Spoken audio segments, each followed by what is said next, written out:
It started out fairly innocuous. On Valentine's Day, I started to receive secret admirer type text messages from an unknown number. I assumed it was a friend of mine playing a joke as I was in a room with a handful of tech-savvy people at the time. I tried to gauge their reactions and asked if anyone was messing with me. They all denied it, and I believed them. It was further confirmed that it was none of them when I got a phone call from the number. A voice on the other end said, "Is this Jason?" I replied, Yeah, who's this?" hoping I could identify the voice. At that point, they hung up and resumed texting. At the time, a lot of my friends lived together, and the people who didn't live there and enjoyed pranks weren't really committed or knowledgeable enough to sign up for a fake number texting service. Things started to get weird when the person began asking pretty personal questions, including repeatedly asking, "Are you doing something tonight?"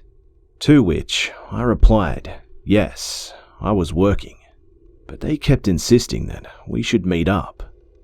On top of all of this, I was getting various images sent to me from a separate email. This confirmed that it wasn't a real number, and now I had a username to connect the person to. I don't know if it was their intention, but I actually enjoy trying to figure out shit like this, and took it upon myself to expose this person without giving away anything about myself, so I kept it up. I texted them back for a while, and dug more and more information about the person, compiling it into a profile and eliminating possibilities. Unfortunately, this just encouraged them though, as they insisted I send pictures. And then, they sent a weird one. They sent a white lacy dress hanging in their closet with the accompanying text, "My wedding dress for when I marry you." There were also various heart and love emojis. They asked for a pic of my reaction, to which I said no.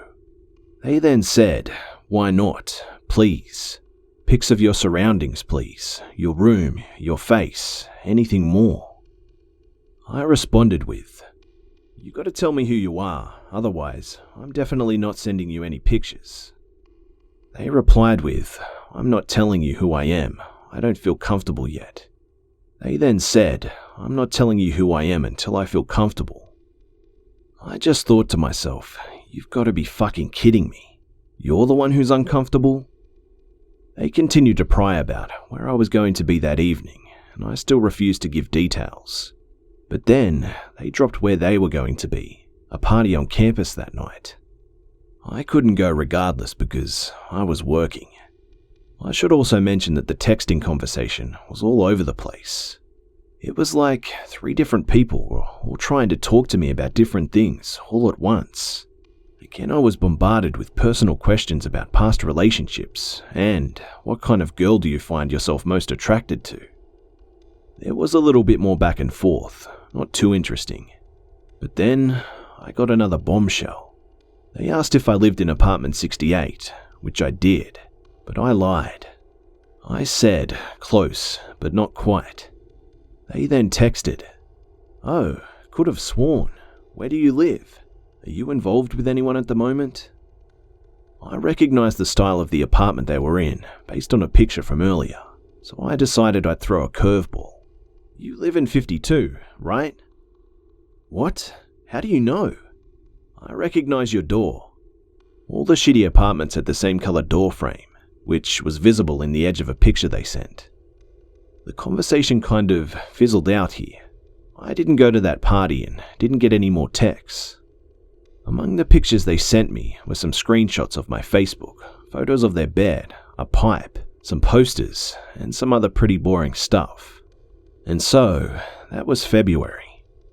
Fast forward to October, the following school year. I was a senior and busy as fuck.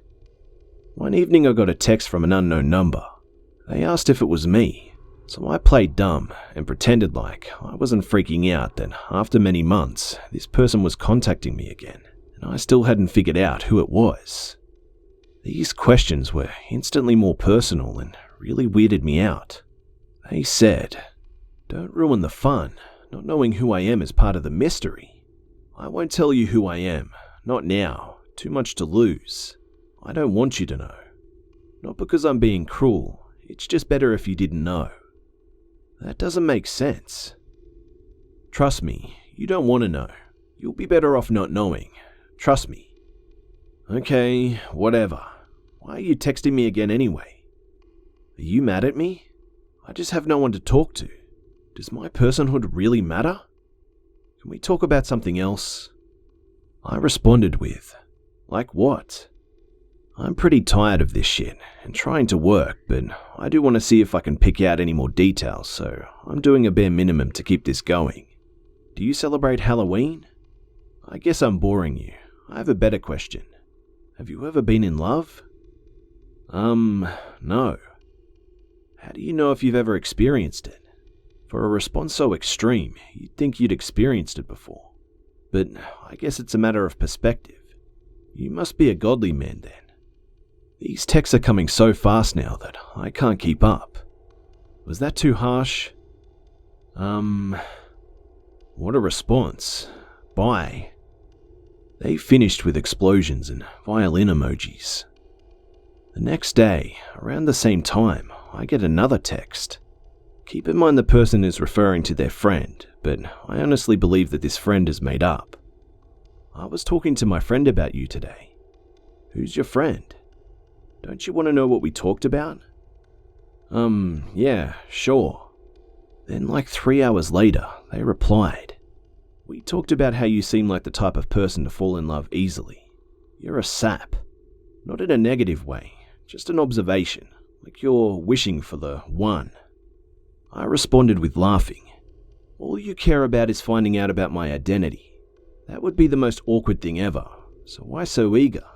Wouldn't you be weirded out? No, probably not. I lied. We've been in class before. What year? Maybe if you got to know me, you'd figure it out. Okay, tell me about yourself. Hey, why didn't you comment about the observation my friend and I made? Say how you feel. What does that mean? Say how you feel. This makes me uncomfortable. You never ask me any questions. I started messing with them, asking really random questions, and this made them really mad. So, do you like cats? Do you like long walks on the beach? I live by the beach. Which one? A famous one. A lot of people have sex on the beach under the blanket of night. Near a city? How do you like? How do you know that I'm from there? The internet is my best friend. Are you nervous? You are boyish. Let's admit it. It's nothing bad. It's cute. How old are you? You haven't figured that out already? When's your birthday? The month and day, please. Tell me now. I just want to know your sign. Virgo. I like Virgos. You're obedient, submissive, like a puppy dog. Isn't that funny? I just laughed. Now I ask you a question. Have you been in a relationship before? Why did your relationship fail? I'm not telling you about this. This is annoying. Then they sent me a ton of different random photos from Google.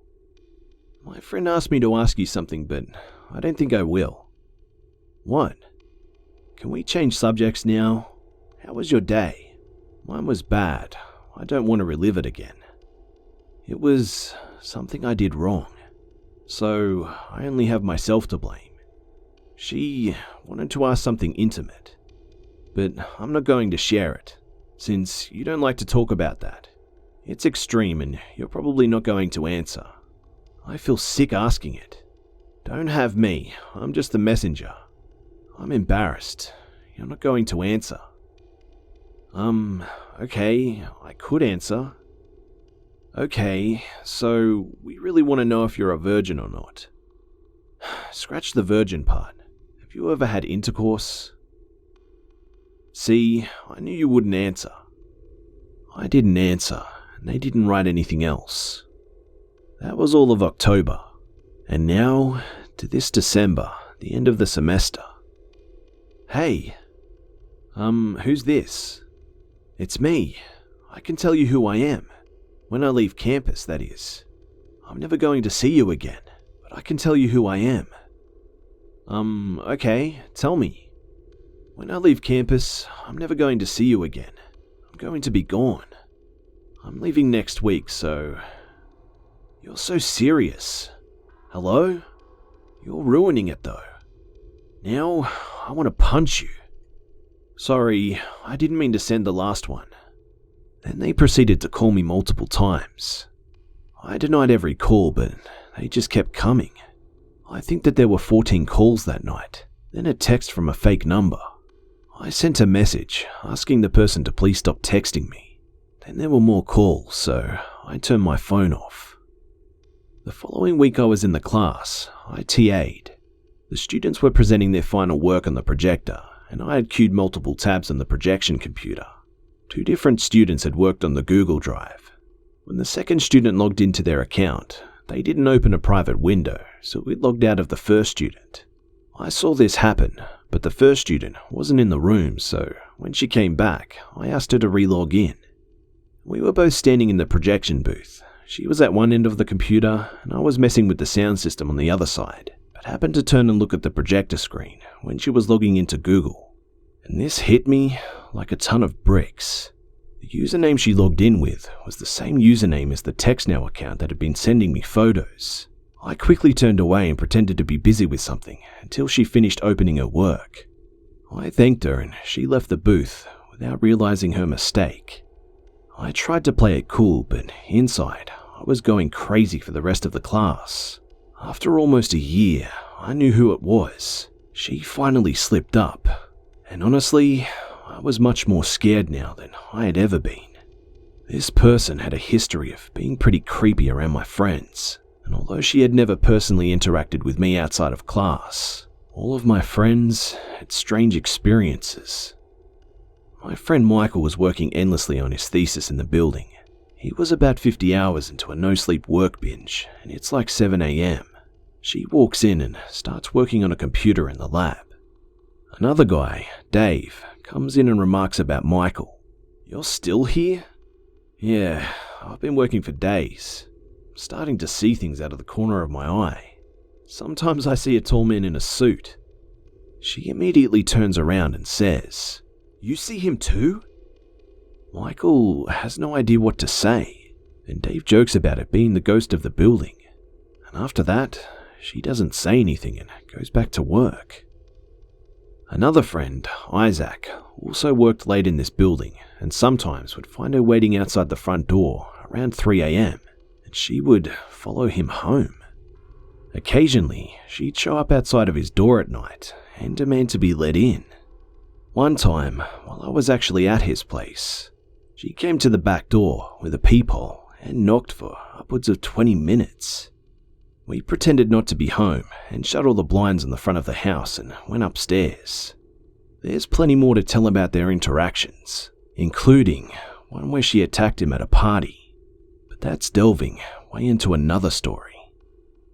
So, point being, she kind of had a reputation in our friend group, and we generally tried to keep our distance. I had always assumed I was immune. I'm sorry to say that there's really no conclusion to the story. Someone advised me to file a complaint with the school and try to get a restraining order or something. I figured if we all talked to someone and explained our experiences, then we could at least keep her from showing up on our doorfront. I made a meeting with a counselor who seemed to really care and offered to look into it.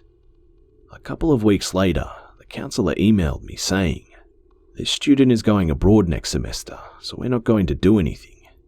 I insisted that at least something temporary be put in place, and that although I was graduating at the end of the year, Isaac would be returning for one more year. But they didn't do anything. But I should have expected it. This school is pretty notorious for not giving a shit. I didn't run into her again, and she hasn't texted me, and Isaac ended up taking a year off. So, for the time being, that's where the story ends. I do have screenshots and all of the photos, but I'm hesitant to share them in the interest of anonymity. Thanks for understanding.